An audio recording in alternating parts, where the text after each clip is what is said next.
Vamos a presentar unha denuncia por un presunto tema de corrupción no Concello de Valga. Xa sobre coñecedes o tema do alcalde de Valga, que contratou a dúas persoas, o secretario e o interventor, de unha forma un pouco estrana, baixando, cando se fai a proposta para a contratación desas persoas, con un salario moi baixo, que fai que se disuadan outras persoas que queiran optar a ese posto de traballo e se compensa a estas persoas que si se contrata con dietas. Isto dá pé a unha trama, a presunta trama de corrupción dentro do Concello de Valga.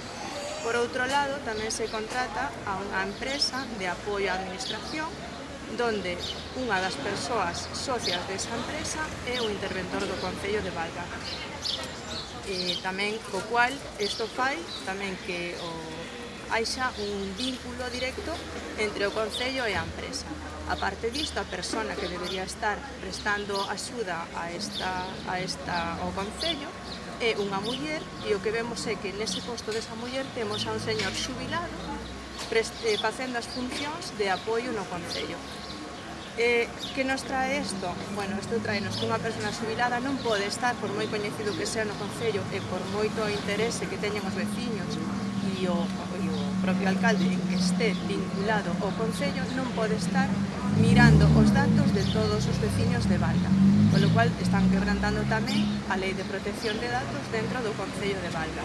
E así o recoñece tamén o propio alcalde, di que, bueno, que é unha persona moi recoñecida no Concello e está ali prestando unha labor de apoio e axudando as persoas que están traballando tamén dentro do Concello. Non poden estar persoas que non teñan contratación, non poden estar dentro do Concello traballando. Iso xa o sabemos. Entón, bueno, pois aquí estamos presentando as probas que se recolleron ata o de agora para presentar a denuncia e vamos a facer efectiva ante o rexistro da Fiscalía.